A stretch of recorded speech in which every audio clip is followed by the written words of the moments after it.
Hello guys, तर स्वागत आहे तुमचं आपल्या या यूट्यूब चॅनलवरती. मित्रांनो, चॅनलवर नवीन असाल तर चॅनलला सबस्क्राईब नक्की करा आणि अशाच नवनवीन अपडेट्स आपल्या चॅनलवरती पाहत राहा. चला तर मग आपण आपल्या व्हिडिओकडे वळूयात. तर आता इंद्रा इथे पाण्यामध्ये गेलेलं असतं आणि काउंटडाऊन सुरू झालेलं असतं. इंद्राचं देखील लक्ष त्या सेकंडकडे असतं, कारण एका सेकंदाने त्याला पैसे मिळणार असतात.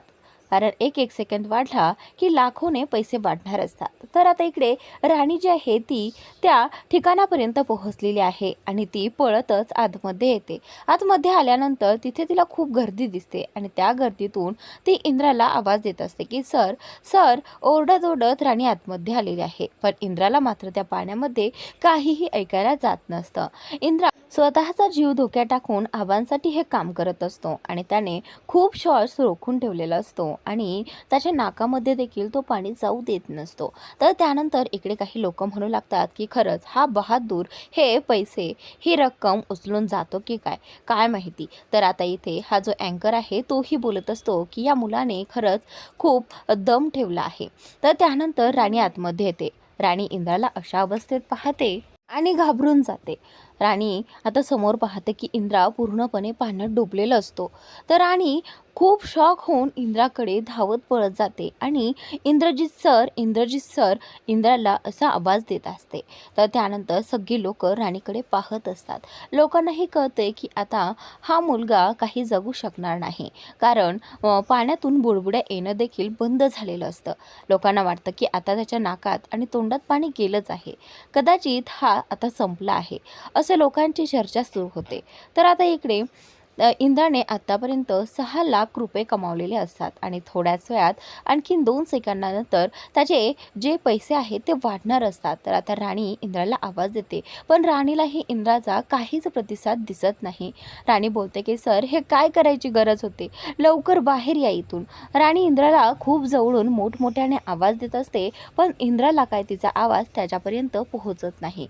तर त्याच नंतर राणीला तिथेच एक हतोडा दिसतो आणि राणी लगेचच त्या हतोड्याकडे पाहते आणि सरांना कसं वाचवायचं हे तिच्या लक्षात येतं. लगेचच तो हतोडा घेते आणि त्या काचेवरती मारते. तर ती काच फुटली जाते आणि लगेचच त्यातून पाण्याचा फवारा बाहेर येतो आणि त्यानंतर लगेचच इंद्रा देखील त्या पाण्यातून बाहेर पडतो. राणी इंद्राला सावरते, इंद्राला बाहेर काढते. तोपर्यंत सगळं पाणी तिथून वाहून जातं. इकडे आता राणी इंद्राला ओरडत असते की सर उठा, सर उठा, असं म्हणत ती इंद्राला आवाज देत असते. पण इंद्राला मात्र काहीच ऐकायला जात नसतं. इंद्रा पूर्णपणे बेशुद्ध पडलेला आहे. तर त्यानंतर राणी घाबरली आहे. कदाचित तिला वाटतं की सर आता नाही राहिले. तर आता ती तरीही आवाज देणं बंद करत नाही. राणी इंद्राच्या जवळच रडत बसलेली आहे, कारण आता ती खूप घाबरलेली आहे. जर सरांना काही झालं तर ती कशी जागणार आणि मालती मॅडमला काय उत्तर देणार, आता असे प्रश्न तिच्या मनात खूप पडलेले असतात. इकडे आबांचाही जीव आता टांगणीला लागलेला आहे. त्यांनाही खूप त्रास होत असतो.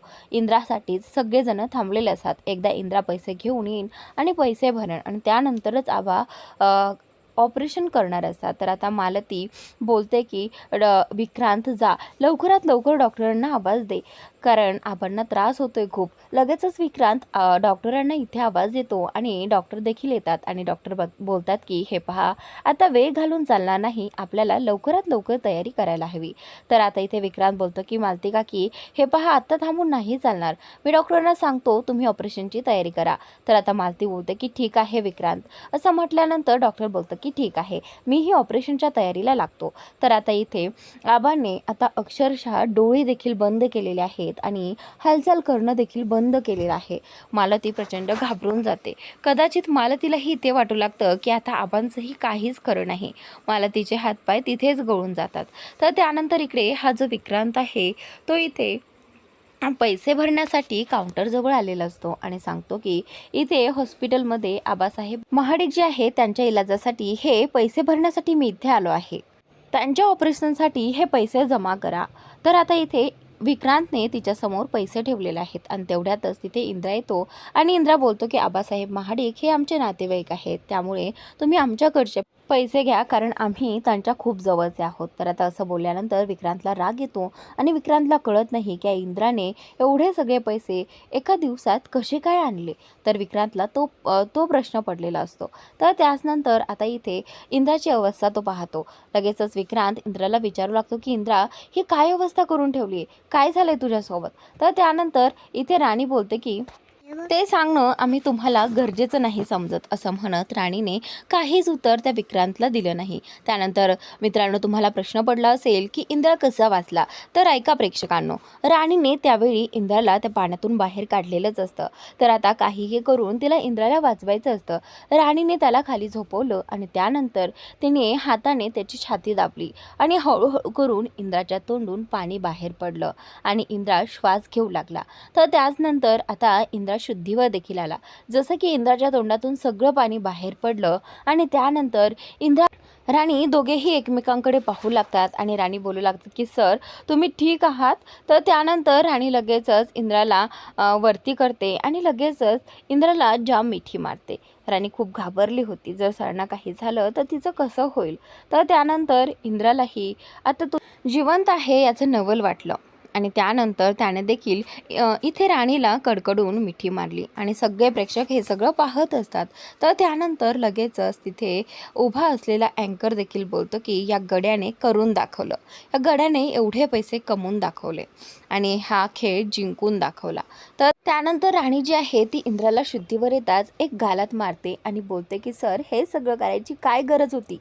तर आता इंद्रा तिथेच कान धरून माफी मागतो आणि राणीला लगेचच मिठी मारतो. राणी देखील इंद्राला मिठी मारते आणि त्याचनंतर आता इथे राणीला इंद्राचा राग आलेला असतो खरं तर, पण अशा अवस्थेत त्याची काळजी घेणं खूप महत्त्वाचं असतं. तर त्यानंतर इकडे अँकरनेही घोषित केलेलं आहे की या स्पर्धेचा विजेता इंद्रजित महाडिक ठरलेला आहे. तर त्यानंतर आता इथे ते पैसे जे आहेत विजेत्याचे ते इंद्राकडे सोपवले जातात आणि अशा प्रकारे इंद्रा ते पैसे घेऊन आलेला आहे हॉस्पिटलमध्ये भरण्यासाठी. तर त्यानंतर विक्रांतला इथे इंद्राला पाहून खरं तर खूप राग आलेला असतो, पण आता त्याला कळतही नसतं की इंद्राने एवढे पैसे कुठून कमावले. हा प्रश्न त्याला इथे पडलेला असतो. पण इंद्राला या विक्रांतला ते उत्तर देणं गरजेचं ठरलं नाही. इंद्रा तिथून निघून जातो आणि राणी आणि इंद्रा दोघेही जण आबासाहेबांकडे जाण्यासाठी निघतात. आणि हा विक्रांत मात्र ते दिलेले पैसे वापस बॅगमध्ये ठेवतो आणि बोलतो की हा इंद्रा दरवेळी कसा जिंकतो मला हेच कळत नाही. त्याचा प्रचंड राग होत असतो, त्याची चिडचिड होत असते, कारण त्याला वाटलं होतं की आता यांचा स्वाभिमान हा हारेल आणि मी जिंकेल असं त्याचं झालेलं असतं. पण खरं तर असं काहीच घडलेलं नाही. इंद्राने पैसे कमवून आणले आणि ते पैसे भरले देखील आहेत आबांच्या ऑपरेशनसाठी. तर त्याचनंतर आता इकडे आबांना ऑपरेशनसाठी चाललेलं असतं. आबांना ऑपरेशन थिएटरमध्ये नेतात आणि त्यानंतर मालती, रत्नाई आणि अजित बाकी सगळेच इथे ऑपरेशन थिएटरच्या बाहेर थांबलेले असतात. आणि त्यानंतर तिथे इंद्रा आणि राणी दोघेही जण थिएटरपाशी जाऊन उभे राहतात. त्यावेळी मालती पाहते की इंद्रा आणि राणी आले आहेत. तर लगेचच मालती जाते आणि राणीलाच ओरडू लागते की फक्त तुझ्यामुळेच माझ्या इंद्राला एवढा उशीर झाला आहे. अगं, तुला एवढंही कळत नाही का? आबा इथे हॉस्पिटलमध्ये आहे तरी देखील तू इंद्राला तिकडे थांबवून ठेवलंस, तुला लाज नाही वाटत का? तर आता ती तिथेच राणीला झापत असते. तेवढ्यात इंद्रा बोलतो की हे बघ आई, राणीची यात काहीच चूक नाही. खरं तर चूक माझी आहे आई, त्यामुळे राणीची चूक नाही. तू काहीच तिला बोलू नकोस. आणि आत्ता मला असं वाटतं की आबांचं ऑपरेशन होणं खूप महत्त्वाचं आहे, त्यामुळे इथे हॉस्पिटलमध्ये कुणीही कसलीही चर्चा करू नका. तर आता इंद्रा मालतीला समजावून सांगत असतो आणि त्याचनंतर मालती इंद्राच्या समोरून जाऊन बाजूला लांब उभी राहते. तर त्यानंतर इकडे मालतीला आता राणीचा खूप राग आलेला असतो आणि इकडे राणी जी आहे ती आबांसाठी खूप घाबरलेली आहे, कारण तिला वाटत असं की जर आबांना काही झालं तर इंद्राने एवढा आबांसाठी जीव धोक्यात टाकला होता आणि आता आबा सुखरूप असावे, बस एवढंच ती देवाकडे प्रार्थना करत असते. इकडे इंद्राने देखील देवाकडे प्रार्थना केलेली आहेच आणि तो करतही आहे की आबांना काही होऊ देऊ नको, त्यांचं ऑपरेशन सक्सेसफुल होऊ दे, अशीच दोघेही प्रार्थना करत असतात. आणि राणीच्या डोळ्यात आबांसाठी पाणी देखील आलेलं असतं. तर आता हॉस्पिटलमध्ये इथे वस्तीतील लोक देखील आलेले असतात. राणीची आई बुवा देखील आलेले असतात आणि तेवढ्यातच वस्तीतील कामगार जे आहेत ते बोलतात की हे पहा इंद्रजित सर आणि राणी, तुम्ही काळजी करू नका, आपल्या देव माणसाला काहीही होणार नाही. तर आता राणीची आई बोलते की हे बघ राणी, मी ना आज देवाला पाण्यातच ठेवून आली आहे आणि मी देवाकडे प्रार्थना केली आहे, जोपर्यंत आबा बरे होत नाही तोपर्यंत मी तुला पाण्यातून बाहेर काढणार नाही, त्यामुळे तू काळजी करू नको, आपल्या आबांना काहीच होणार नाही. तर आता सगळेजण राणीला शांत करण्याचा आणि शांत राहण्याचा प्रयत्न करत असतात, कारण राणीच्या चेहऱ्यावर आबांसाठीची काळजी दिसत असते. तर मालती बोलते की हे पहा, हे हॉस्पिटलमध्ये आहे, तुमची जी काही बडबड आहे ना ती जरा बाहेर जाऊन करा, इथे हे चालणार नाही. तर असं बोलल्यानंतर इथे तेवढ्यातच डॉक्टर त्या ऑपरेशन थिएटरमधून बाहेर येतात आणि त्यानंतर इथे सगळेजण डॉक्टरांना विचारू लागतात की डॉक्टर काय झालं, आपले आबा बरे आहेत ना. तर त्यावेळी डॉक्टर बोलू लागतात की हे पहा, काळजी करण्याचं काहीच कारण नाही आहे, आबा आता बरे आहेत, म्हणजे ऑपरेशन सक्सेसफुल झालंच आहे, पण आता 24 तास ते बेशुद्ध असणार आहेत, म्हणजे त्यांना शुद्ध आली की आबांच्या जीवाचा धोका टळला आहे, त्यामुळे काही काळजीचं कारण नाही, फक्त 24 तास ऑब्झर्वेशनमध्ये ठेवावं लागेल. असं म्हणताच आता इथे सगळेजण खुश होतात. इकडे मात्र हा विक्रांतच्या चेहऱ्यावर 12 वाजलेले असतात. तर त्यानंतर इथे मालतीने आणि राणीने देवासमोर हात जोडले आहे आणि राणीने डॉक्टरांकडे देखील हात जोडून सांगितलं आहे की डॉक्टर, तुम्ही जे काही आबांसाठी केलं आहे ना ते आमच्यासाठी खूप आहे, खरंच थँक्यू सो मच, असं राणी म्हणत असते. सगळे कामगार गावकरी सगळे खुश असतात की आबांचा जीवाचा धोका टळला आहे, सगळे आनंदी झालेले असतात. इकडे मालती इंद्रासमोर येते आणि बोलू लागते की इंद्रा, मी खूप घाबरले होते जेव्हा तू माझ्या जवळ नव्हता, आता कुठे माझ्या जीवात जीव आलाय. तर आता इथे इंद्रा बोलते की आई, आता तू काळजीच करू नको, आता आपले आबा पहिल्यासारखे एकदम ठणठणीत होणार आहेत. तर त्यानंतर मालती बोलते की हो, असंच होत आहेत. तर आता इंद्रा काचेतून आबांकडे पाहतो आणि त्यानंतर आता सगळे जिकडे तिकडे जातात, कारण आता सगळ्यांना कळलं आहे की आबांचा जीवाचा धोका आता टळला आहे. तर त्यानंतर इकडे राणी जी आहे ती रुसून बसलेली आहे. इंद्रासोबत ती बोलत नाही, एका शब्दाने देखील बोलत नाही. पण इंद्राला कळत नाही की राणी आता का बोलत नाही आहे. तर इंद्रा राणीला विचारतो की राणी, तू काय काय करत आहेस, माझ्याशी का बोलत नाही. राणी बोलतच नाही. राणी बोलतं की मी ना तुमच्यावर रागावले आहे. तर त्यानंतर इंद्रा बोलतो की हे बघ राणी, माझ्याकडनं खरंच चूक झाली, प्लीज मला माफ कर. तर त्यानंतर राणी बोलते की सर, तुम्ही एवढं बोलून कसं काय गप्प राहू शकता, तुम्हाला कळतंय का, तुम्हाला जर काही झालं असतं तर तुम्ही विचार केला आहे का, माझं काय झालं असतं, मालती मॅडमचं काय झालं असतं आणि आबांचं काय झालं असतं, तुम्ही का विचार केला नाहीत. त्या खेळामध्ये भाग घेण्याआधी तुम्हाला माझा विचार आला नाही का. तर आता राणी बोलते की तुम्हीच त्या दिवशी मला वचन दिलं होतं की तुम्ही नेहमी माझ्यासोबत असाल आणि जर तुम्हाला अशा खेळामुळे काही झालं असतं, तुमच्या जीवावर बेतलं असतं, तर मी काय केलं असतं. असं म्हणत राणी रडत असते आणि इथेच इंद्राला मिठी मारत ती जोरजोरात रडू लागते. तर इंद्रा बोलतो की हे बघ राणी, आता मी असं काहीही होऊ देणार नाही, फक्त परिस्थिती तशी होती आणि माझ्याकडे काही ऑप्शनच राहिला नव्हता. तर आता इथे राणी बोलते की ऑप्शन राहिला नव्हता म्हणजे काय सर. तर त्यावेळी इंद्रा राणीचे डोळे पुसतो आणि बोलतो की राणी, हे बघ, परिस्थिती खूप गंभीर झाली होती गं, मग मी का असा भाग घेईल. तर इकडे ही जी उर्मिला आहे ती मालतीला भडकवण्याचा प्रयत्न करते. ती बोलते की पहा ना मालती आई, मला असं कळलं की इंद्रा भाऊजीकडून त्यांनी कमवलेले पैसे कुणीतरी चोरले होते, त्यांच्याकडनं कुणी ते हिसकावून घेतले होते आणि मग इंद्रा भाऊजींनी एवढे सगळे पैसे कसे काय कमावून आणले, मला हेच कळत नाही. तर त्यानंतर मालती बोलते की काय, इंद्राकडून कुणीतरी पैसे हिसकावून घेतले होते. तर त्यावेळी आता मालती बोलते की मग मग काय केलं इंद्राने. तर आता उर्मिला बोलते की थांबा, मी तुम्हाला एक व्हिडिओज दाखवते. असं म्हणत ती फोनमध्ये इंद्राने काय काय केले पैशासाठी ते सगळं दाखवते. तर आता मालती बोलते की हे काय आहे. तर आता उर्मिला सांगू लागते की मालती मॅडम, ही एक कॉम्पिटिशन आहे आणि ती कॉम्पिटिशन जिंकल्यानंतर एवढे सगळे पैसे मिळणार होते, पण त्यामध्ये खूप रिस्क होती, त्यामध्ये इंद्रा भाऊजीचा जीवही गेला असता. तर त्यानंतर इकडे राणी इंद्राला म्हणत असते की तुम्हाला अशी कोणती परिस्थिती निर्माण झाली की तुम्हाला हे जी स्पर्धा आहे त्यात भाग घ्यावं लागलं, मला सांगा, तुम्ही ते पैसे कुठे ठेवले जे आधी आपण कमावले होते. तर आता इंद्रा राणीला सांगू लागतो जे त्याच्यासोबत घडलं. घरातून निघल्यापासून त्या गुंडाने कसं त्याला घेरलं, त्याच्यासोबत ते गुंड कसे वागले, ते पैसे जाळले, सगळं काही तो राणीला सांगू लागतो. राणी बोलते की पण सर हे सगळं कोणी केलं? तर त्यानंतर इंद्रा बोलतो की हे सगळं आपण नंतर शोधूच, कारण मलाही माहीत नाही की ते कोणी केलं. इकडे मालती उर्मिलाला म्हणते की म्हणजे ही राणी माझ्या मुलाच्या जीवावर उठली होती. जर त्या स्पर्धेमुळे इंद्राला काही झालं असतं तर माझ्या इंद्राचा जीव गेला असता. हिचं काय झालं असतं? फक्त स्वाभिमानासाठी हिने माझ्या मुलाचा जीव धोक्यात टाकला. आता मी हिला सोडणार नाही.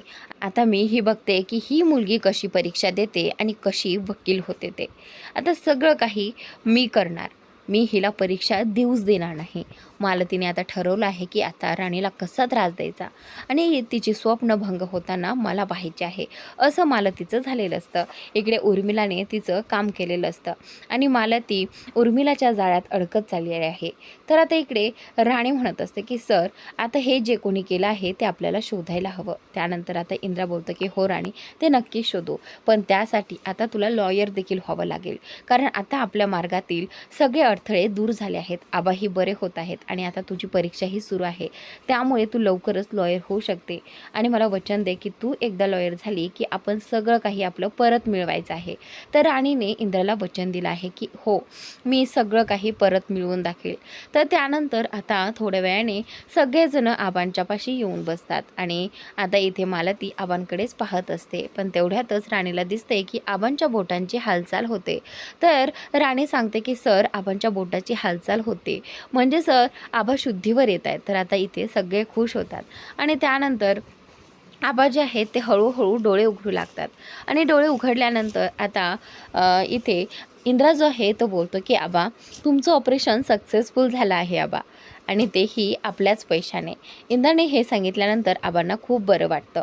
तर त्यानंतर आता इकडे पुढील भागात उर्मिलाने विक्रांतला असं दाखवलं आहे की जसं मालतीला तिने भडकवले तो व्हिडिओ दाखवून, तर आता ती प्रचंड राणीवर भडकणार आहे आणि त्यांच्यामध्ये वाद सुरू होणार आहे. आणि इथे विक्रांत देखील खूप खुश झालेला आहे. तर पुढील भागात राणी तिचं काम आवरत असते आणि तिला पेपरला जायचं असतं. तर इथे मालतीने तिच्यासाठी चहा बनवला आहे आणि त्यामध्ये अशी पावडर मिळवली आहे ज्याने राणीला फक्त झोप येईल आणि तिला पेपर लिहिता येणार नाही. पेपरला जाऊन ती फक्त तिथे झोपा काढेल. तर आता पुढील भागात राणीला मालती तो चहा पिण्यासाठी देत आहे. तर राणीने देखील तो चहा आता इथे पिऊन घेतलेला आहे. तर पुढील भाग नक्की पहा, खूप इंटरेस्टिंग असणार आहे. तर नक्की पहा आणि चॅनलला सबस्क्राईब नक्की करा. Thanks for watching.